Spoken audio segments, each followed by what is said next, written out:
जय हिंद दोस्तों, आप सभी का स्वागत है मेरे YouTube चैनल अनोखा अंदाज में। तो इस वीडियो में हम लोग क्लास 9th का चैप्टर 1 को स्टार्ट करने वाले हैं जियोग्राफी का, जिसका नाम है हमारा इंडिया साइज एंड लोकेशन।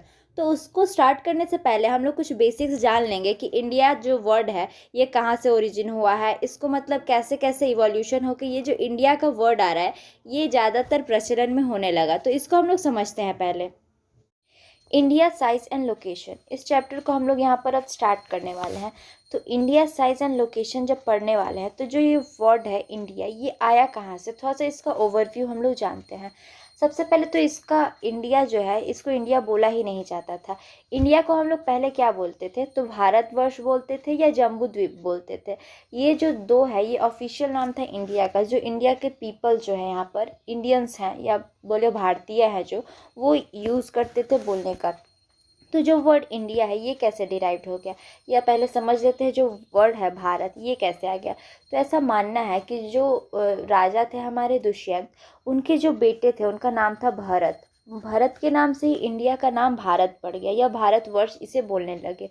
तो इंडिया जो वर्ड है ये कैसे आ गया, तो द वर्ड इंडिया, इसको इंडिया में जब हम लोग जानते थे शुरू से ही बहुत अलग अलग ट्रैवलर्स जो है अलग अलग कंट्री से यहाँ पर आते थे, कुछ स्पीसीज़ के तलाश के लिए तो कुछ ट्रेड करने के लिए। तो ऐसे करते करते बहुत सारे अलग अलग जितने भी हमारे इंडिया में हैं अलग अलग देश से आने लगे। तो सबसे पहले जो देखेंगे तो जो पर्शियंस हैं वो यहाँ पर आए। तो उन्होंने देखा कि यहाँ पर से एक रिवर फ्लो कर रही है जिसको अभी हम लोग क्या जानते हैं, सिंधु रिवर बोलो या फिर इंडस रिवर बोलो, जो फ्लो कर रहा है मतलब जम्मू एंड कश्मीर से होकर पाकिस्तान वाले रीजन से होकर अरेबियन सी में यहाँ पर ड्रॉप करता है। तो जो वो सिंधु रिवर है, तो पर्शियंस देखे कि यहाँ पर से एक सिंधु रिवर फ्लो कर रहा है। उस सिंधु रिवर को जो पर्शियंस हैं तो वो हिंदू बोलने लगे, और हिंदू के जो आसपास का रीजन है उसको हिंदूस बोलने लगे। और जो लोग वहाँ पर रहते हैं कहाँ पर, तो सिंधु रिवर के आसपास वाले जगहों पर, तो उसको हिंदोया बोलने लगे। तो ये पर्शियंस के अकॉर्डिंग जो है इंडस रिवर या फिर जो सिंधु रिवर है हमारा उसका नाम दिया गया यहाँ पर। तो सिंधु रिवर को वो लोग क्या बोलते थे, हिंदू। उसके आसपास के रीजन्स को हिंदूस बोलते थे, और वहाँ पर जो लोग रहते हैं उसको हिंदोया बोलते थे। वैसे ही जब ग्रीक स्कॉलर्स आए या ग्रीक यहाँ पर एंटर किए तो वो सिंधु रिवर को इंदोस बोलने लगे, और फिर उसका आसपास का रीजन जो है उसको इंडिया या इंडिका के नाम से बोलने लगे। और जो लोग वहाँ पर रहते थे या मूल निवासी थे जो आसपास में रहते थे उसको इंदोई बोलने लगे।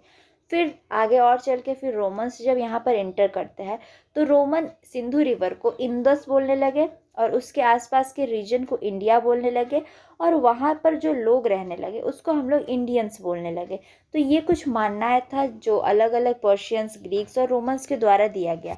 लेकिन जो वर्ड इंडिया है, जब ब्रिटिशर्स यहाँ पर इंटर किए तब से बहुत ज़्यादा प्रचलन में इंडिया वर्ड आने लगा हमारा। तो वो लोग इंडिया इंडिया यूज़ करने लगे। उसी तरह से जो हमारे भारतीय पीपल थे वो लोग भी इंडिया वर्ड यूज़ करने लगे। जब ब्रिटिशर्स यहाँ पर आए उसके बाद से इंडिया का प्रचलन बढ़ गया, ऐसा बोला जा सकता है।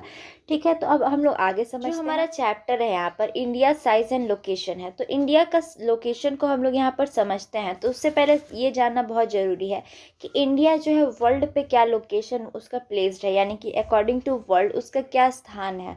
तो हम लोग जानते हैं कि जो इंडिया है ये बहुत ज़्यादा ही प्राचीन सभ्यताओं में से एक सभ्यता है हमारे पूरे विश्व का।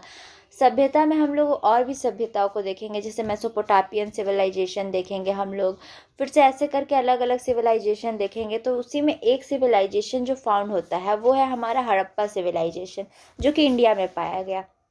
तो ये जितने भी अलग अलग सिविलाइजेशन पाए जाते हैं, मिस्र का बोलो, फिर से ईरानियन सिविलाइजेशन, जो भी सिविलाइजेशन हम लोग देखते हैं, तो वो सब सिविलाइजेशन के अकॉर्डिंग जो इंडिया में सिविलाइजेशन पाया गया, हड़प्पा सभ्यता का सिविलाइजेशन या इंडस वैली सिविलाइजेशन बोलो, तो वो जो सभ्यता है वो बहुत प्राचीन है। यानी कि और जितने भी सभ्यताएं आई उससे बहुत पुराने समय से जो है वो हड़प्पा सिविलाइजेशन चलते आ रहा है। तो इन जो भी अभी के डिकेट्स जा रहे हैं, जैसे 5 साल का देख लो या 10 साल का डिकेट्स देख लो कुछ भी, तो उसमें जो इंडिया है बहुत ज़्यादा प्रोग्रेस कर रहा है। यानी कि हर क्षेत्र में बोला जाए तो तरक्की के रास्ते पे आगे बढ़ रहा है, चाहे वो इंडस्ट्री के मामले में हो, एग्रीकल्चर के मामले में हो, टेक्नोलॉजी के मामले में हो, या फिर कहीं से भी हम लोग कोई भी इकोनॉमिक डेवलपमेंट देखते हैं तो वहाँ पर इंडिया जो है एक मेजर रोल प्ले कर रहा है पूरा वर्ल्ड में, और बहुत एक सिग्निफिकेंट पोजीशन बन गया है इंडिया का अकॉर्डिंग टू वर्ल्ड। तो अब हम लोग इसका लोकेशन का बात करते हैं। तो जैसे हम लोग यहाँ पर मैप में देखेंगे तो यहाँ पर कुछ ये लोकेटेड है इंडिया, लेकिन अगर एक्यूरेट लोकेशन का बात करेंगे तो हम लोग तो नहीं बोल सकते हैं कि एशिया के नीचे साइड में है या फिर अफ्रीका से थोड़ा सा ऊपर में है, ऐसा हम लोग नहीं बोल सकते। तो उसको हम लोग को डिनोट करने के लिए बहुत सारी चीज़ों का ध्यान रखना पड़ता है। जैसे हम लोग यहाँ पर कंसिडर करते हैं लॉन्गिट्यूड्स और लैटिट्यूड को, जो कि एकदम एक्यूरेट पोजीशन बताता है किसी भी कॉन्टिनेंट का बोलो या किसी भी कंट्री का। अगर हम लोग को नॉर्थ अमेरिका का ही लोकेशन जानना है तो हम लोग यहाँ से देखेंगे कि ये किस लॉन्गिट्यूड में लाई कर रहा है और कौन सा लैटिट्यूड के बीच में ये लाई कर रहा है। तो जहाँ पर ये बॉक्स बन के ये कवर हो गया तो यहाँ पर हम लोग बोल देंगे कि ये इसका लैटिट्यूडनल एंड लॉन्गिट्यूडनल एक्सटेंट हो गया। तो उसी तरह जब हम इंडिया का बात करते हैं तो उसको भी हम लोग लोकेशन वाइज यहाँ पर डिनोट करेंगे और देखेंगे कि इंडिया का लोकेशन जो है वो क्या होता है। तो ऐसे थोड़ा सा ओवरव्यू हम लोग लेते हैं कि जो इंडिया है यहाँ पर, तो वो एक मेजर लैटिट्यूड यहाँ से क्रॉस करता है जिसको हम लोग बोलते हैं ट्रॉपिक ऑफ कैंसर, और जो इंडिया को एकदम बीचों बीच डिवाइड कर देता है, यानी कि जो इंडिया का हमारा कंट्री है उसको 2 इक्वल पार्ट्स में डिवाइड कर देता है, और ये 8 स्टेट से होकर गुजरता है, ये हम लोग ध्यान रखेंगे। और यहाँ पर से इक्वेटर क्रॉस कर रहा है, लेकिन ये इक्वेटर के ऊपर साइड में लाई कर रहा है, तो इधर नॉर्दर्न हेमिस्फेयर हो गया। तो अभी हम लोग पहले समझते हैं कुछ बेसिक्स को कि जो नॉर्दर्न हेमिस्फेयर को है, जो सदर्न हेमिस्फेयर, ये सब क्या बोल रहे हैं, ये कैसे हो गया। तो चलिए पहले देखते हैं। तो देखो हमारे जो इंडिया है या बोलो पूरा वर्ल्ड देखते हैं पहले, तो इसमें ना 4 तरह का हमारा हेमिस्फेयर पाया जाता है। कौन कौन सा hemisphere? Northern hemisphere, southern hemisphere, eastern hemisphere और वेस्टर्न हेमिस्फेयर। इससे पहले डायरेक्शन तो पता है, डायरेक्शन हम लोग देख लेते हैं कि कौन कौन सा डायरेक्शन होगा। तो 4 डायरेक्शन होगा। तो देखो ऐसे करके हम लोग 4 लाइन ड्रॉ करेंगे। तो ऊपर वाला साइड हमेशा नॉर्थ रहेगा, नीचे वाला इधर साउथ, इस साइड में ईस्ट और इस साइड में वेस्ट। तो ये 4 जो है मेजर डायरेक्शन है हमारा। तो इसी के अकॉर्डिंग वर्ल्ड पे भी प्लेस करेंगे तो यही सेम डायरेक्शन यहाँ भी फॉल होगा। कौन कौन सा? नॉर्थ, ईस्ट, वेस्ट और साउथ। तो हम लोग यहाँ पर देखेंगे कि जब यहाँ से हम लोग एक लॉन्गिट्यूड को यहाँ पर ड्रॉ करते हैं तो इसका इस साइड हमारा वेस्टर्न साइड हो गया और इधर हमारा ईस्टर्न साइड हो गया। उसी तरह से जब हम लोग इसको बीच से डिवाइड करते हैं तो अपर साइड ये वाला नॉर्थ हो जाएगा और नीचे वाला साइड ये साउथ हो जाएगा।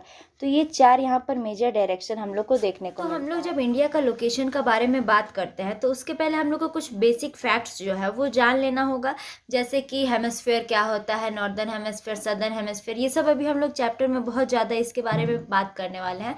तो कुछ बेसिक जो फैक्ट्स है वो सब जानना बहुत ज़रूरी है हमारे लिए। जैसे कि हम लोग वर्ड यूज़ करते हैं हेमिस्फेयर, इसका मतलब क्या होता है?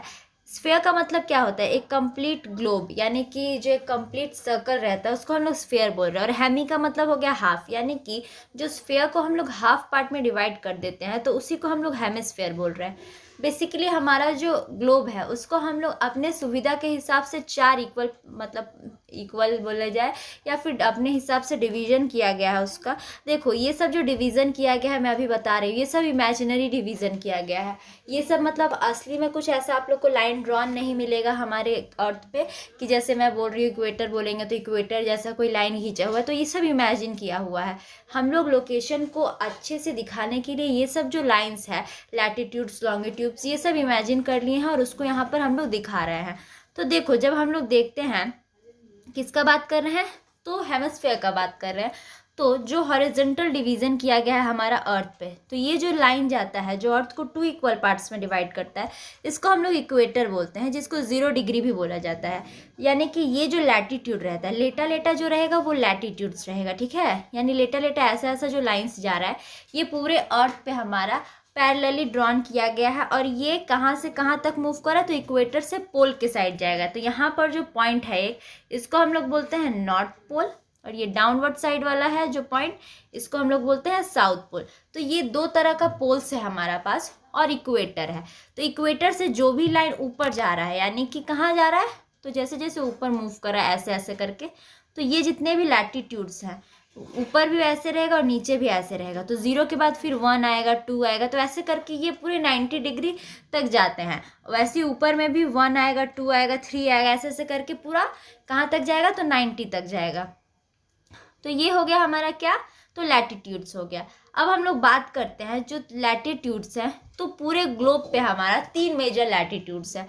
कौन कौन सा, तो एक तो 0 डिग्री हम लोगों ने देख लिया, इक्वेटर। फिर एक यहाँ पर जाता है ऊपर से, ये नॉर्थ वाला है, तो इसको बोलते हैं ट्रॉपिक ऑफ कैंसर। और नीचे जो जा रहा है वो साउथ में है, यानी ट्रॉपिक ऑफ कैप्रिकॉर्न। यानी ये वाला जो पॉइंट हो गया हमारा, ये हो गया ट्रॉपिक ऑफ कैंसर का, और नीचे वाला हो गया यानी जो सदर्न साइज में है, ये ट्रॉपिक ऑफ कैप्रिकॉर्न का हो गया।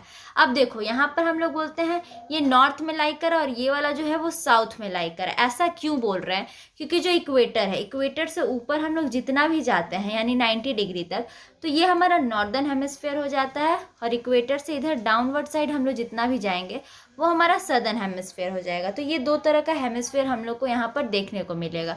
तो हम लोग देख रहे हैं जो ट्रॉपिक ऑफ कैंसर है वो नॉर्थ लैटिट्यूड में है, तो इसका जो हम लोग डिग्री देखते हैं तो 23.5 डिग्री नॉर्थ रहता है ट्रॉपिक ऑफ कैंसर का।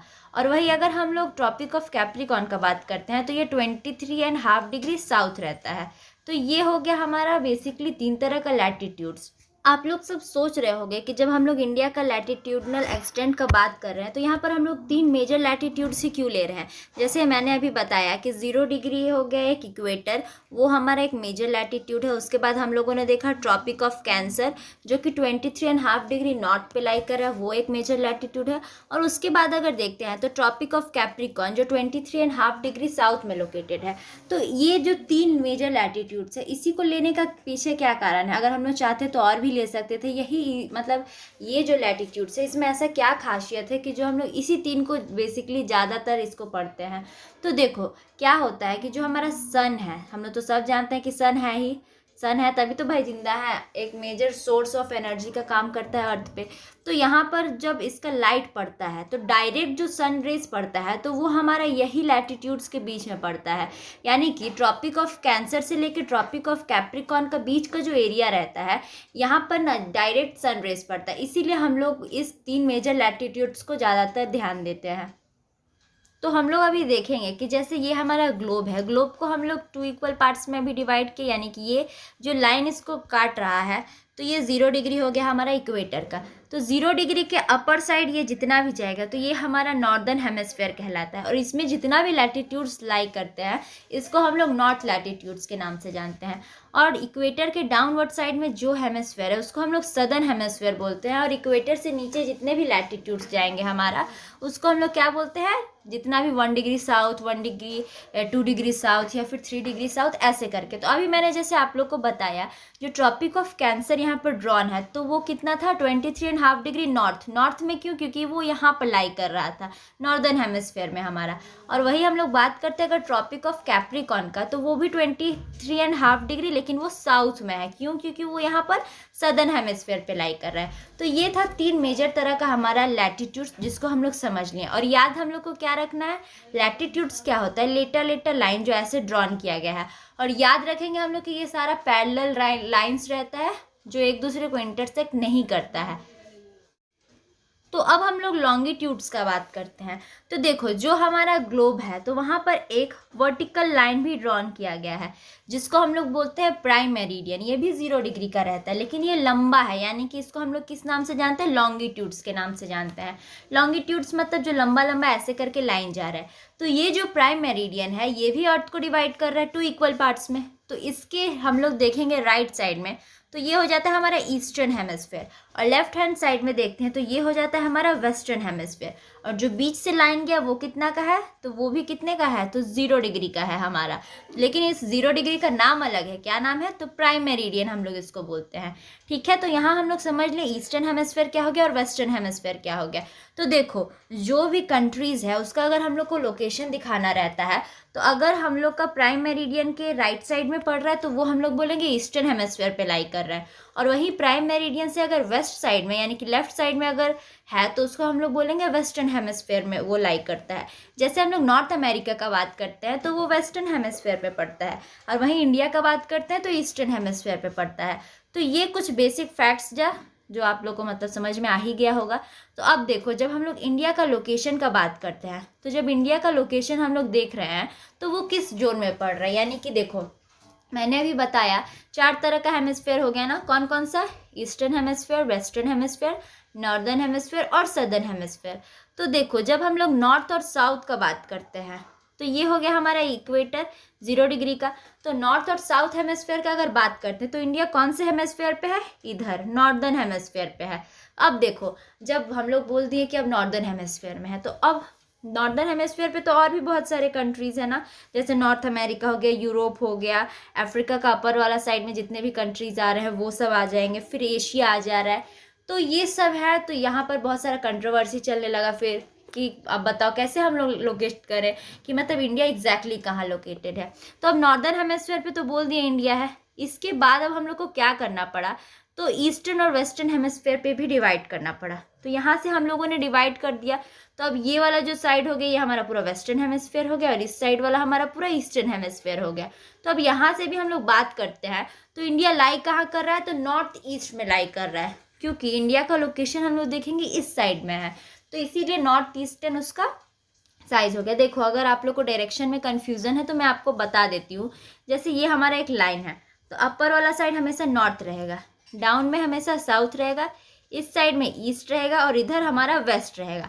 अब देखो कोई जैसे हम लोग नॉर्थ ईस्ट बोल रहे हैं तो वो कैसे लोकेट हो गया, इधर हो गया हमारा नॉर्थ और यहाँ हो गया ईस्ट, तो नॉर्थ ईस्ट के बीच में यहाँ पर, तो ये लाइन हो गया। एक बात हम लोग हमेशा याद रखेंगे कि जब ज्योग्राफी हम लोग पढ़ रहे हैं तो उसमें हम लोग ईस्ट और वेस्ट को पहले नहीं रखते हैं। अगर हम लोग कोई भी डायरेक्शन दिखाते हैं तो उसमें नॉर्थ या साउथ पहले आता है। जैसे अगर हम लोग को ईस्ट और नॉर्थ के बीच में है तो इसको ईस्ट नॉर्थ नहीं बोलेंगे, क्या बोलेंगे, नॉर्थ ईस्ट बोलेंगे। वैसे ही अगर कोई चीज़ साउथ ईस्ट में लाई कर रहा है तो उसको हम लोग साउथ ईस्ट ही बोलेंगे, ईस्ट साउथ कभी नहीं बोलेंगे। वैसे ही अगर देखेंगे कि जो वेस्ट और साउथ के बीच में आ रहा है तो उसको हम लोग क्या बोलते हैं, साउथ वेस्ट बोलते हैं, ना कि वेस्ट साउथ बोलते हैं। तो ये चीज़ का आप लोग हमेशा ध्यान रखोगे। चलो यहाँ तक क्लियर हो गया। अब हम लोग आगे चलते हैं अपने टॉपिक। अब हम लोग इंडिया का लोकेशन का बात करते हैं। तो देखो उसका लोकेशन क्या है, लैटिट्यूड समझ लिया हम लोगों ने कि वो क्या होता है। तो लेटा लेटा जितना भी लाइन्स है जो ड्रॉन किया हुआ है हमारे अर्थ पे, ये सब इमेजिनरी है, तो उसको हम लोग लैटिट्यूड्स बोलते हैं। और लॉन्गिट्यूड्स क्या हो गया, तो जो भी लाइन है ऐसे वर्टिकली जा रहा है पोल टू पोल, तो उसको हम लोग क्या बोलेंगे, लॉन्गिट्यूड्स बोलेंगे। तो अब लैटिट्यूडनल एक्सटेंट और लॉन्गिट्यूडनल एक्सटेंट को देखते हैं कि वो इंडिया का क्या है। तो सबसे पहले लैटिट्यूड को समझते हैं। तो 8 डिग्री 4 मिनट नॉर्थ से लेके 37 डिग्री 6 मिनट नॉर्थ के बीच में हमारा जो लैटिट्यूडनल एक्सटेंट है इंडिया का, वो लाई करता है। अब हम लोग जब लॉन्गिट्यूड्स का बात करते हैं तो 68 डिग्री 7 मिनट ईस्ट से लेके 97 डिग्री 25 मिनट ईस्ट के बीच में लाई कर रहा है। देखो अभी मैंने बताया कि इंडिया का जो लोकेशन है वो कहाँ पर है, तो नॉर्थ ईस्टर्न हेमिस्फीयर में, इसीलिए हम लोग यहाँ पर नॉर्थ और ईस्ट यूज़ कर रहे हैं, ना कि साउथ और वेस्ट यूज़ कर रहे हैं। तो ये चीज़ हम लोग ध्यान रखेंगे। फिर ट्रॉपिक ऑफ कैंसर जो है उसका जो लैटिट्यूडनल एक्सटेंट है वो कितना है, 23 डिग्री 30 मिनट नॉर्थ है। देखो ट्रॉपिक ऑफ कैंसर जो है इसका एक बहुत बड़ा खासियत है। क्या खासियत है कि ये जो हमारा इंडिया है इसके एकदम बीचों बीच जाता है और इंडिया को 2 इक्वल पार्ट्स में डिवाइड कर देता है। जैसे हम लोगों ने इक्वेटर को देखा था, इक्वेटर का क्या था कि वो पूरे ग्लोब को या पूरे वर्ल्ड को जो है वो 2 इक्वल पार्ट्स में डिवाइड कर रहा है। वैसे इंडिया को हम लोग जब देखते हैं तो ये ट्रॉपिक ऑफ कैंसर को जब देखते हैं तो वो इंडिया को 2 इक्वल पार्ट से डिवाइड कर देता है। और देखो जो ट्रॉपिक ऑफ कैंसर है ये पूरे 8 स्टेट से होकर गुजरता है, ये हम लोग ध्यान रखेंगे। मतलब जो इंडिया है हमारा उसका 8 स्टेट को क्रॉस करते हुए ये यहाँ से जाता है। फिर हम लोग इंडिया का लोकेशन अगर देख रहे हैं तो सबसे पहले देख लेते हैं कि इंडिया के ईस्ट में क्या है, वेस्ट में क्या है, साउथ में क्या है और नॉर्थ में क्या है। तो देखो ईस्ट में है बे ऑफ बंगाल, यानी कि इंडिया का ईस्टर्न साइड है जो वहाँ पर बे ऑफ बंगाल लाई करता है हमारा। वेस्ट में हमारा देखेंगे तो अरेबियन सी है, और फिर साउथ में देखेंगे तो इंडियन ओशियन है, और नॉर्थ में देखेंगे तो हिमालयाज है। तो ये था हमारा ईस्ट वेस्ट और साउथ का एक्सटेंशन जो कि इंडिया के कंटेक्स्ट में हम लोगों को ध्यान रखना। हम लोग यहाँ पर इंडिया का लोकेशन को देख रहे हैं तो यहाँ पर से जो लैटिट्यूड जा रहा है यानी कि जो लेटा हुआ लाइन जा रहा है उसका एक्सटेंट कितना है, तो इधर हम लोग देखेंगे 8 डिग्री 4 मिनट नॉर्थ से लेके 37 डिग्री 6 मिनट नॉर्थ तक है इसका लैटिट्यूडनल एक्सटेंट। वहीं हम लोग लॉन्गिट्यूडनल एक्सटेंट का बात करते हैं तो वो हमारा कितना है 68 डिग्री 7 मिनट नॉर्थ ईस्ट से लेके 97 डिग्री 25 मिनट ईस्ट के बीच है। तो ये हमारा हो गया लैटिट्यूडनल और लॉन्गिट्यूडनल एक्सटेंट इंडिया का। अगर हम लोग यहाँ पर फिजिकली जो बात करते हैं इसका अगर, तो हम लोग देखेंगे कि देखो डायरेक्शन तो बता दिया मैंने, ऊपर साइड नॉर्थ होगा, डाउनवर्ड साइड साउथ होगा, इधर होगा ईस्ट और इधर होगा हमारा वेस्ट। तो अगर हम लोग ईस्टर्न साइड में देखते हैं तो यहाँ पर हम लोगों को बे ऑफ बंगाल देखने को मिलता है। अगर हम लोग वेस्ट साइड में देखते हैं तो अरेबियन सी देखने को मिलेगा। सदर्न साइड में देखेंगे तो यानी इस तरफ वाले एरिया में तो हम लोग को इंडियन ओशियन देखने को मिलता है। वहीं नॉर्थ में अगर हम लोग यहाँ पर देखते हैं इस एरिया में तो यहाँ पर हम लोगों को हिमालयाज देखने को मिलता है। तो ये था कुछ जियोग्राफिकल लोकेशन। हम लोग कुछ बेसिक इन्फॉर्मेशन देख लेते हैं इंडिया के बारे में कि इंडिया का जैसे बॉर्डर कितना है, फिर उसका लैंड बाउंड्री कितना है, कोस्ट लाइन का लेंथ कितना है, वो सब हम लोग देख लेते हैं। तो देखो इसमें रट्टा मारने वाला चीज़ है, ये समझने वाला तो कुछ है नहीं, तो फिर भी एक मैं ट्राई करती हूँ कि आप लोग को अभी ही याद हो जाए। देखो अगर लैंड बाउंड्री का बात करते हैं तो ये 15200 किलोमीटर है, यानी कि 15,200 किलोमीटर के आसपास इसका जो लैंड बाउंड्री है। यानी लैंड बाउंड्री मतलब आप लोग समझ रहे हो ना कि मतलब जो इंडिया का हमारा पूरा लेंथ देखते हैं अगर, तो कितने मतलब जो लैंड है उससे अगर टच है तो वहाँ पर हम लोग लैंड बाउंड्री यूज़ कर रहे हैं। कोस्ट लाइन लेंथ अगर हम लोग देखेंगे तो 6100 किलोमीटर है। कोस्ट लाइन समझ रहे हो, कोस्ट लाइन मतलब कि तटीय जो हमारा लेंथ है वो, यानी कि तट मतलब क्या हो गया, जो भी जो ज़मीन है इन भारत का वो अगर समुद्र से लगा है या फिर ओशन से या किसी भी तरह का वाटर बॉडी से लगा है तो उसको हम लोग यहाँ पर कोस्ट बोल रहे हैं। तो वही कोस्ट लाइन का लेंथ जो है वो 6100 किलोमीटर है। हम लोग ध्यान रखेंगे ये इंडियन यूनियन का बात नहीं हो रहा है, यहाँ पर इंडिया का मेन लैंड का जो कोस्ट लेंथ है उसका लेंथ है ये। फिर कोस्ट लाइन और आइलैंड को जब हम लोग इंक्लूड कर लेते हैं तब जो कोस्ट लाइन का लेंथ होता है वो 7516.6 किलोमीटर का रहता है। तो ये चीज़ हम लोग ध्यान रखेंगे। इसके बाद अगर हम लोग देखते हैं the latitudinal extent and longitudinal extent of the main land is about 30। देखो जब हम लोग इंडिया का मेन लैंड का बात कर रहे हैं तो वहाँ पर हम लोग देखेंगे कि जब यहाँ पर कश्मीर से लेके जो कन्याकुमारी तक का पार्ट है, यहाँ से यहाँ तक जो लाइन जा रहा है उसका लेंथ कितना है, जल्दी जल्दी बताओ तो कितना है। तो हम लोग सब जानते हैं इसका जो लेंथ है वो 3214 किलोमीटर है, यानी कि यहाँ से मतलब कश्मीर से लेके कन्याकुमारी तक का जो लेंथ है वो 3214 किलोमीटर है। वहीं अगर हम लोग देखते हैं गुजरात से लेके अरुणाचल प्रदेश का जब बात करते हैं तो वहाँ का जो लेंथ रहता है वो 2933 किलोमीटर है। तो अगर हम लोग इसका कंपेयर करेंगे तो ये 30 डिग्री के अप्रॉक्स आ जाता है। मतलब देखो 37 ऊपर है, यानी कि यहाँ का जो हम लोग लैटिट्यूडनल एक्सटेंट लॉन्गिट्यूडनल एक्सटेंट का बात करते हैं तो वो अगर हम लोग कंपेयर करेंगे तो वो 30 डिग्री के आसपास रहता है दोनों साइड का, यानी लैटिट्यूड्स को भी मिला लें और लॉन्गिट्यूड्स को भी मिला लें। तो लेकिन जो इसका एक्सटेंट है यानी कि ईस्ट वेस्ट एक्सटेंट और जो नॉर्थ और साउथ का एक्सटेंट है जो अभी मैंने बताया, तो हम लोग देखेंगे अगर ईस्ट वेस्ट एक्सटेंट देखते हैं तो वो 2933 किलोमीटर हो रहा है, और वहीं नॉर्थ और साउथ का एक्सटेंट देख रहे हैं तो 3214 किलोमीटर हो जा रहा है। तो ऐसा क्यों हो रहा है, तो हम लोग देखेंगे कि जो मतलब इंडिया है हमारा नॉर्थ से लेके साउथ तक एकदम कंटिन्यूअस है, यानी कि वहाँ पर बीच में कोई भी तोड़ फाड़ नहीं है या फिर कोई भी अलग कंट्री का इंटरप्शन नहीं है। लेकिन हम लोग जब बात करते हैं ईस्ट और वेस्ट साइड का तो वहाँ पर क्या होता है कि जो नेपाल भूटान है वो सब का भी कोस्ट लाइन इंक्लूडेड हो जाता है। तो मतलब उसका जो लेंथ रहता है, यहाँ पर भूटान है, यहाँ नेपाल ऐसे करके है, तो उसका भी इंक्लूड हो जाता है। इसलिए हम लोग को जब ईस्ट वेस्ट का बात करते हैं तो वो हम लोग को थोड़ा छोटा दिखता है।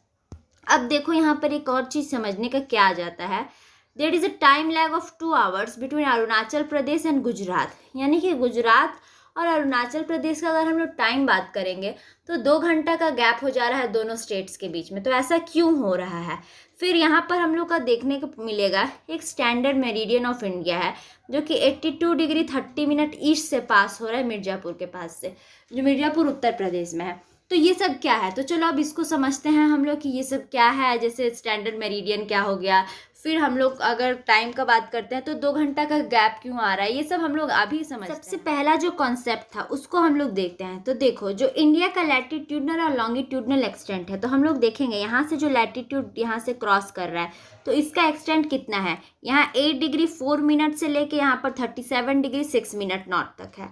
ठीक है। फिर उसके बाद अगर हम लोग लैटिट्यूडनल एक्सटेंट देख लिए, अब लॉन्गिट्यूडनल एक्सटेंट का बात करते हैं, यानी लॉन्गिट्यूड्स को यहाँ पर देखते हैं, तो ये 68 डिग्री 7 मिनट ईस्ट से लेके 97 डिग्री 25 मिनट ईस्ट तक है। तो देखो अगर हम लोग ये दोनों का एवरेज निकालेंगे, एवरेज निकालने के बाद क्या करेंगे, अगर तो देखेंगे तो दोनों का ही जो आ रहा है वो 30 के अप्रॉक्स आ रहा है। आप लोग एवरेज कैलकुलेट कर लेना, मैं ऐसे बता दे रही हूँ एवरेज कैसे कैलकुलेट करते हैं, थोड़ा मैथ्स भी जान लो। 68 डिग्री 7 मिनट को प्लस करना 97 डिग्री 25 मिनट से, ठीक है। फिर जो प्लस करके आएगा डिवाइड कर देना 2 से, तो एवरेज आ जाएगा। तो आप लोग देखोगे अप्रॉक्स 30 आ रहा है यहाँ पर। फिर उसी तरह से अगर हम लोग लैटिट्यूड का भी एवरेज करते हैं तो वो भी 30 आ रहा है। तो ये तो 30 आ गया। लेकिन अब हम लोग जब इसका ईस्ट वेस्ट एक्सटेंट और नॉर्थ साउथ एक्सटेंट को देखते हैं तो क्या आता है, यहाँ पर डिफरेंस आ जाता है। कैसे आ जा रहा है, तो देखो हम लोग देखते हैं कि ये जो एक्सटेंट यहाँ पर जा रहा है यानी नॉर्थ से लेके साउथ तक, तो इसका जो किलोमीटर है वो 3214 किलोमीटर के अप्रॉक्स आ रहा है। फिर अगर हम लोग ईस्ट वेस्ट का बात करते हैं तो ये 2933 किलोमीटर के पास आ जा रहा है। तो ये डिफरेंस कैसे आ जा रहा है, इधर 3000 आ रहा है, इधर 2000 के आ रहा है, तो ये क्यों हो जा रहा है, तो हम लोग देखेंगे यहाँ पर। तो देखो आप लोग को खुद ही से समझ में आ रहा होगा कि जब हम लोग नॉर्थ से लेके साउथ तक का एक्सटेंट का बात करते हैं तो यहाँ पर एकदम कॉन्टिन्यूअस लाइन जा रहा है, यहाँ पर कोई तोड़फोड़ नहीं है और कोई भी स्टेट का इंक्लूजन नहीं है। वहीं हम लोग ईस्ट वेस्ट का अगर बात करते हैं तो यहाँ पर हम लोग देख रहे हैं नेपाल इंक्लूडेड है, फिर इधर भूटान इंक्लूडेड है। तो ये जो इतना एक्स्ट्रा जो ये आ गया लाइन, तो ये भी तो इसी में इंक्लूड किया गया ना, इसको तो काट के नहीं बताया जा रहा है। तो इसीलिए क्या हो रहा है कि ये हम लोग को इधर ईस्ट वेस्ट जो है वो स्मॉलर दिख रहा है as compare to north south, लेकिन ऐसा रियल में नहीं है। दोनों का अगर हम लोग बात करें तो वो ऐसा लगभग सेम ही रहता है, थोड़ा सा आगे पीछे हो गया, ठीक है। तो ये एक मेजर रीजन था। इसके बाद अगर हम लोग बात कर रहे हैं किस चीज़ का, तो जो टाइम का डिफरेंस आ रहा है, यानी कि जब हम लोग देख रहे हैं अरुणाचल प्रदेश इधर है, गुजरात इधर है, यहाँ से यहाँ तो मतलब ये तो भाई इंडिया का ही पार्ट है, तो फिर डिफरेंस कैसे आ जा रहा है 2 घंटा का। वो भी सोचो 2 घंटा यानी 120 मिनट होता है, समझ रहे हो। तो फिर ये डिफरेंस जो है वो क्यों हम लोग को यहाँ पर देखने को मिलता है। देखो सब हम लोग जानते हैं जो अर्थ है वो किस डायरेक्शन में रोटेट कर रहा है, वेस्ट टू ईस्ट के डायरेक्शन में रोटेट कर रहा है, यानी कि ईस्ट में हमारा सनराइज होगा। तो देखो यहाँ से सन हमारा निकल गया, इस डायरेक्शन में सन का रेस पड़ना स्टार्ट हो गया। इसीलिए अरुणाचल प्रदेश जो है उसको लैंड ऑफ राइजिंग सन भी बोला जाता है। क्यों, क्योंकि यहाँ पर सबसे पहले सूरज का किरण पड़ता है और यहाँ के लोग जल्दी उठ जाते हैं। अब देखो जैसे जैसे अर्थ रोटेट करेगा, यानी कि अब लैटिट्यूड्स का बात कर रहे हैं और लॉन्गिट्यूड्स का बात कर रहे हैं, तो देखा आप समझ में आ रहा है क्यों इंपॉर्टेंट है ये लॉन्गिट्यूड्स और लैटिट्यूड। तो यहाँ पर जब लॉन्गिट्यूड यहाँ पर पड़ा तो यहाँ पर सन रेज जो है वो पड़ गया और सबसे पहले यहाँ पर जो है वो सन रेज आने के कारण यहाँ पर सुबह हो गया। फिर इसके बाद ये मूव करके इस लैटिट्यूड पे जाएगा, फिर इस लॉन्गिट्यूड पे जाएगा, फिर इस लॉन्गिट्यूड पे, फिर इस लॉन्गिट्यूड पे, इस लॉन्गिट्यूड पे, ऐसे ऐसे करते करते जब ये गुजरात तक पहुँचेगा तो इसको ऐसे करके 30 करके लॉन्गिट्यूड्स को क्रॉस करना पड़ता है। तो यहाँ से लेके यहाँ तक का जो लॉन्गिट्यूडनल एक्सटेंट है, तो हम लोग काउंट करेंगे तो यहाँ से यहाँ के बीच में हम लोग का टोटल 30 लॉन्गिट्यूड्स पड़ जाते हैं। तो हम लोग जानते हैं कि 1 डिग्री लॉन्गिट्यूड को क्रॉस करने के लिए 4 मिनट का टाइम लगता है, यानी 1 डिग्री क्रॉस करने के लिए हम लोग को 4 मिनट टाइम लग रहा है। तो ऐसे करके यहाँ पर 30 हो जा रहा है, तो यानी कि 30 डिग्री को क्रॉस करने में हम लोग को 30 × 4 टाइम लगेगा, यानी कि 120 मिनट हो जा रहा है। तो यही 120 मिनट के कारण क्या हो रहा है, 120 मिनट का मतलब क्या हो गया, 2 आवर्स। तो यही 2 आवर्स जो है यहाँ पर हम लोग को टाइम लैग देखने को मिल रहा है। समझ में आ गया अब ये कॉन्सेप्ट कि क्या हो गया, क्यों यहाँ पर टाइम का लैग हो रहा है। तो यहाँ पर टाइम लैग तो हो गया, अब हम लोग समझ गए ये टाइम लैग हो गया। अब इसको मतलब फुलफिल कैसा किया जाए, क्योंकि हम लोग तो इंडिया में ही रह रहे हैं ना, और एक इंडिया में एक ही टाइम पे अलग अलग स्टेट में अलग अलग टाइम हो रहा है, कहीं पर 2 घंटा पीछे हो जा रहा है, कहीं पर 2 घंटा आगे हो जा रहा है। तो यहाँ पर जब टाइम डिफरेंस आ रहा है तो हम लोग यहाँ पर देखेंगे कि यहाँ पर मान लेते हैं टाइम 8 बज रहा है अभी सुबह का, तो यहाँ पर 2 घंटा पीछे टाइम चला गया, यानी कि यहाँ पर अभी 6 ही बज रहा है। तो अगर मान लो कोई यहाँ पर ट्रेन है, यहाँ पर 8 बजे ये खुलने वाली है, तो ये यहाँ पर तो 6 ही बज रहा है ना, तो इनके हिसाब से जब 8 बजेगा तो 2 घंटा ट्रेन और आगे बढ़ जाएगी, तब यहाँ पर 10 हो जाएगा। यहाँ पर जब 8 बजेगा तब यहाँ पर 10 हो जाएगा ना। तो इसी टाइम को जो डिफरेंस आ रहा है उसको मैनेज करने के लिए हम लोगों को क्या करना पड़ा कि एक स्टैंडर्ड मेरिडियन को लेना पड़ा। स्टैंडर्ड मेरिडियन लेने के बाद क्या हुआ, जैसे हम लोग अगर देखेंगे तो टाइम को यहाँ पर मैनेज किया गया, यहाँ पर से एक स्टैंडर्ड मेरिडियन को यहाँ पर से ड्रॉ किया गया। ये स्टैंडर्ड मेरिडियन यहाँ पर से ही क्यों लिया गया, इसका भी एक रीज़न है। जैसे हम लोग इसका और इसका एवरेज निकालते हैं तो इंडिया के बीचों बीच जो आ रहा है टाइम, उसका टाइम को हम लोग कैलकुलेट करेंगे, क्योंकि यहाँ पर तो मान लो 8 है, यहाँ पर 6 है, तो बीच वाला जो टाइम है यहाँ पर 7 बज रहा होगा ना। तो यही टाइम को मैनेज करने के लिए हम लोगों ने एवरेज निकाला और एक स्टैंडर्ड मेरिडियन को यहाँ पर ड्रॉ किया। तो स्टैंडर्ड मेरिडियन ऑफ इंडिया इसे बोला गया। तो यही टाइम डिफरेंस मैनेज हो गया। अब क्या करना पड़ेगा, तो यहाँ पर बीच में तो 7 बज रहा है, तो यहाँ पर भी हम लोग को अरुणाचल प्रदेश में 7 बजाना पड़ेगा। तो उसके लिए हम लोगों ने क्या किया, यहाँ से 1 घंटा हम लोगों ने माइनस कर दिया, यानी कि यहाँ पर 8 बज रहा है, 1 घंटा माइनस करेंगे तो अब यहाँ पर एक्यूरेट टाइम कितना हो गया, 7 हो गया। और यहाँ पर हम लोग 1 घंटा को बढ़ा देते हैं, यानी कि जो वेस्टर्न साइड है वहाँ पर हम लोग 1 घंटा को बढ़ा देते हैं। तो यहाँ पर जब 1 घंटा बढ़ जाएगा तो 6 बज रहा था, तो अब हम लोग 1 घंटा और बढ़ा देंगे तो यहाँ पर 7 हो गया। तो अब पूरे कंट्री में हम लोग देख रहे हैं कि 7 बज रहा है। तो इसी के कारण क्या हुआ, एक स्टैंडर्ड मेरिडियन को ड्रॉ किया गया ताकि पूरा कंट्री का जो टाइम है वो एक जैसा दिखे। फिर से एक बार हम लोग इसको समझते हैं कि यहाँ से एक स्टैंडर्ड मेरिडियन को ड्रॉ किया गया। इसके पीछे रीजन क्या था कि कंट्री का बीचों बीच का टाइम लिया गया, यानी कि जो टाइम इधर हो रहा है, जो टाइम इधर हो रहा है, वो दोनों का एवरेज निकाल के हम लोग जो टाइम बीचों बीच हो रहा है कंट्री का, उसको हम लोग कंसिडर करेंगे। तो यहाँ पर हम लोगों ने देखा 8 बज रहा है, इधर 6 बजा। अब दोनों का टाइम को मैनेज करने के लिए हम लोगों ने क्या किया, इधर से 1 घंटा टाइम जो है वो हम लोगों ने माइनस कर दिया, तो यहाँ पर 7 बज गया। अब यहाँ पर भी हम लोग को 7 बजाना है, तो क्या करना पड़ेगा, 1 घंटा टाइम जो है उसको ऐड कर देंगे, तो इधर भी 7 बज गया। और बीच वाला जो टाइम है यहाँ तो 7 हो ही रहा था। अब इसके वजह से क्या हुआ, पूरे कंट्री पे हमारा एक तरह का टाइम शो होने लगा। तो इसीलिए हम लोग एक स्टैंडर्ड मेरिडियन को यहाँ पर से ड्रॉ किए ताकि पूरे कंट्री में जो है टाइम का डिफरेंस ना देखने को मिले। और जो 2 घंटा ये टाइम एक्स्ट्रा लग रहा था उसको मैनेज करके हम लोगों ने अपने हिसाब से उसको सेट कर। अब इंडिया का साइज़ का बात करते हैं तो इंडिया का जो एरिया है वो 3.28 मिलियन स्क्वायर किलोमीटर है, यानी कि पूरा वर्ल्ड में अगर हम लोग देखेंगे तो जितना भी किलोमीटर है वर्ल्ड पूरा फैला हुआ, उसमें से 3.28 मिलियन स्क्वायर किलोमीटर का जो एरिया है वो हमारे इंडिया का है। और वर्ल्ड में अगर परसेंटेज का बात करते हैं तो अगर हम लोग कंसिडर कर लेते हैं कि 100% टोटल वर्ल्ड है, तो उसमें से 2.4% जो है वो टोटल एरिया कंट्रीब्यूट करता है इंडिया का। और अगर हम लोग एरिया वाइज ऐसे बात करते हैं तो इंडिया 7th लार्जेस्ट कंट्री है पूरे वर्ल्ड का, यानी कि 6 और भी बड़े बड़े कंट्रीज़ जो है वो इंडिया से हैं। जैसे कि फर्स्ट नंबर पे आता है हमारा रशिया, सेकंड में कनाडा, फिर यूएसए, चाइना, ब्राज़ील, ऑस्ट्रेलिया और फिर आता है हमारा इंडिया। तो ये जो 6 कंट्रीज़ है वो इंडिया से साइज़ के अकॉर्डिंग बड़े हैं, यानी कि 7th लार्जेस्ट कंट्री जो है वो इंडिया आता है हमारा 7th। इंडिया का जियोग्राफिकल लोकेशन हम लोग अगर देखते हैं तो नॉर्थ वेस्ट, नॉर्थ और नॉर्थ ईस्ट साइड में माउंटेन्स हैं। देखो मैंने आप लोग को डायरेक्शन बता दिया, तो अब मैं डायरेक्शन फिर से नहीं बता रही हूँ। अब आप लोग समझ लेना कि नॉर्थ वेस्ट कहाँ है, नॉर्थ का है और नॉर्थ ईस्ट का है, तो वहाँ पर माउंटेन्स है। जैसे अगर हम लोग देखेंगे नॉर्थ वेस्ट में, यानी कि पाकिस्तान वाला जो एरिया है, वहाँ पर हम लोग को हिंदू कुश माउंटेन देखने को मिलेगा। फिर अगर नॉर्थ में बात करेंगे तो हिमालयाज़ है, और नॉर्थ ईस्ट में तो हिमालय का जो ईस्टर्न एक्सटेंशन है, यानी नॉर्थ ईस्टर्न एक्सटेंशन है, उसको हम लोग को देखने को मिलेगा, जिसको पूर्वांचल हिल्स बोलते हैं। South of 22 north latitude it becomes to taper. तो हम लोग देखेंगे कि जो इंडिया है नीचे जाते जाते ऐसा कुछ शेप ले लेता है, पेनिसुलर जैसा, मतलब पेनिसुलर नहीं बोलेंगे, ट्रायंगल बोल सकते हैं। तो यहाँ ये 22 डिग्री जो लैटिट्यूड है, वहाँ से अगर हम लोग साउथ देखते हैं तो वहाँ से ये एकदम टैपर होने लगता है, यानी कि पतला होने लगता है। फिर Indian Ocean dividing in the Arabian Sea and Bay of Bengal. तो जो इंडियन सी है हमारा वो अरेबियन सी और बे ऑफ बंगाल में डिवाइड कर देता है, किसको, इंडियन ओशन। टॉपिक है हमारा इंडिया एंड द वर्ल्ड, यानी कि जो इंडिया का लोकेशन है वो वर्ल्ड में क्या प्लेस है उसका, वो हम लोग अगर देखेंगे तो central location between east and the west Asia. हम लोग जानते हैं जो इंडिया है हमारा वो एशिया कॉन्टिनेंट में स्थित है। तो एशिया कॉन्टिनेंट में, यानी कि जैसे ये एशिया हो गया, इसका अगर ईस्टर्न साइड बात करें और वेस्टर्न साइड बात करें तो उसके मिडिल में, यानी कि सेंट्रल पार्ट में जो है वो इंडिया लोकेटेड है।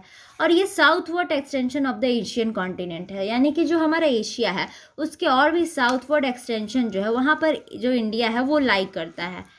और ये जो है एक स्ट्रैटेजिक लोकेशन प्लेस करता है, जिसकी वजह से ट्रेड करने में बहुत आसानी हो जाता है। अगर हम लोग देखेंगे तो वेस्ट एशिया से, अफ्रीका से, यूरोप से, ये सब जितने भी कॉन्टिनेंट्स है, इंडिया ये सब से आसानी से ट्रेड कर लेता है। इंडिया के पास एक बहुत लंबा कोस्ट लाइन है। कोस्ट लाइन समझ रहे हैं, यानी कि समुद्र से लगा हुआ ज़मीन है। तो इसके वजह से क्या होता है, जो एकदम लंबा कोस्ट लाइन है उसके वजह से बहुत सारी चीज़ों में हेल्प कर देते हैं। जैसे हम लोग ओशियन रूट से आराम से ट्रेड कर सकते हैं।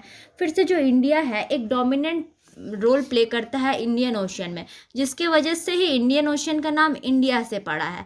तो ऐसा अगर हम लोग और भी जितने भी मतलब कॉन्टिनेंट्स का बात करें तो उनके किसी भी नाम पे तो इंडियन कोई भी ओशियन का नाम नहीं पड़ा है। अगर हम लोग अटलांटिक का बात करते हैं तो क्या अटलांटिक नाम का कोई भी कंट्री है? नहीं है। तो इंडियन ओशियन का ही नाम क्यों इंडिया के बेसिस पे पड़ा? क्योंकि ये एक एमिनेंट पोजीशन वहाँ पर प्लेस करता है, जिसके वजह से ट्रेड आसानी से हो जा रहा है। और जैसे जैसे ही आजकल ये सिग्निफिकेंट रोल प्ले कर रहा है और आगे उभर के आ रहा है, इसके वजह से इंडिया जो है, इंडियन ओशियन का नाम जो है वो इंडिया के बेसिस पे रखा गया है। यहाँ पर इंडिया का अगर लोकेशन बात करते हैं अकॉर्डिंग टू वर्ल्ड, तो हम लोग यहाँ पर से देख रहे हैं कि ट्रेड करने में बहुत ज़्यादा आसान हो रहा है। इधर हमारा अफ्रीका हो गया, इधर यूरोप साइड हो गया और इधर हमारा वेस्ट एशिया हो गया।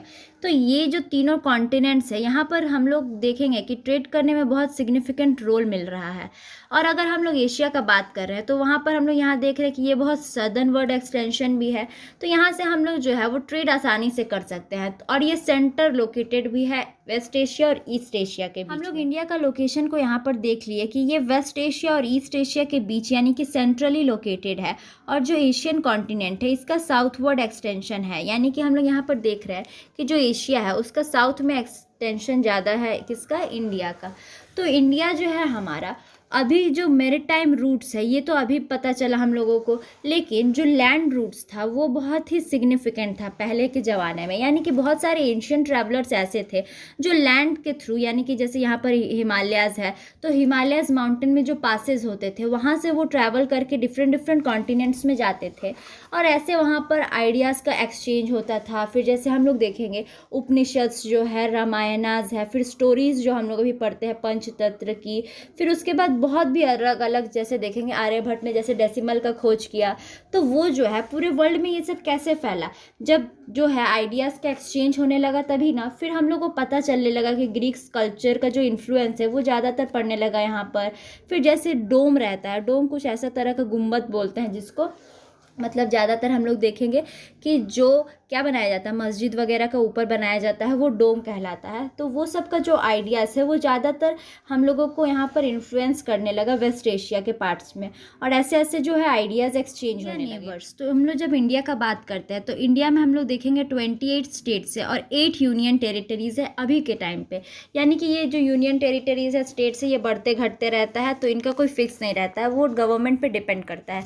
क्योंकि हम लोग अभी देखेंगे 2014 में आंध्र प्रदेश से तेलंगाना को अलग कर दिया गया, तो इसीलिए हमारा 28 स्टेट्स यहाँ पर फॉर्म हो गया। और फिर जम्मू कश्मीर से लद्दाख को एक यूनियन टेरिटरीज़ बना दिया गया, तो इसीलिए हमारे पास 8 यूनियन टेरिटरीज़ है। तो ये टाइम पे डिपेंड करता है कि वो बढ़ते घटते रहता है। फिर हम लोग अगर इंडिया नेबर का बात करते हैं तो India shares land boundary with, यानी कि इंडिया जो अपना लैंड बाउंड्री शेयर करता है वो किन किन स्टेट से मतलब किन किन कंट्रीज से शेयर करता है, तो वो हम लोग देखेंगे। तो पाकिस्तान और अफगानिस्तान से शेयर करता है नॉर्थ वेस्टर्न साइड में, फिर चाइना, नेपाल और भूटान से शेयर करता है नॉर्थ साइड में, फिर से म्यांमार और बांग्लादेश से शेयर करता है ईस्ट साइड में। तो ये थे लैंड बाउंड्रीज शेयर करने वाले कुछ कंट्रीज़ के नाम। फिर इसके अलावा हम लोग अगर देखेंगे तो ये हम लोग देखेंगे 7 हमारे यहाँ पर है जो लैंड बाउंड्री शेयर करते हैं कंट्रीज़, वो 7 तरह के कंट्रीज़ हैं। फिर अगर हम लोग आइलैंड कंट्रीज़ का बात करते हैं तो आइलैंड कंट्रीज़ जो है वो 2 तरह के आइलैंड कंट्रीज़ हैं हमारे पास। कौन कौन सा? श्रीलंका और मालदीव्स। तो यहाँ पर हम लोग एक बेसिक फैक्ट्स याद करेंगे कि श्रीलंका जो है वो इंडिया से सेपरेट होता है by Palk Strait and Gulf of Mannar से। यानी कि ये 2 तरह की चीज़ें हैं जिनसे हमारा जो ये है क्या बोलते हैं इंडिया है वो सेपरेट होता है श्रीलंका से, पाल्क स्ट्रेट और गल्फ ऑफ मन्नार। ये हम लोग ध्यान रखें। हम लोग लैंड नेबर्स का बात करते हैं तो 7 हमारे जो हैं वो लैंड नेबर्स है। कौन कौन सा देखते हैं? इधर पाकिस्तान, अफगानिस्तान का छोटा सा एरिया यहाँ पर लगता है, फिर उसके बाद चाइना, फिर नेपाल, इधर भूटान, इधर बांग्लादेश और यहाँ पर म्यांमार। तो ये 7 तरह के जो कंट्रीज़ है वो हमारा लैंड बाउंड्री के साथ शेयर करते हैं। इसके अलावा हम लोगों ने देखा 2 हमारे पास आइलैंड कंट्रीज़ भी हैं, तो वो कौन कौन से, तो यहाँ पर हम लोग देखेंगे मालदीव्स है और यहाँ पर श्रीलंका है। तो ये हमारे थे आइलैंड कंट्रीज़ जो कि वाटर बाउंड्री शेयर करते हैं किसके साथ, इंडिया के साथ।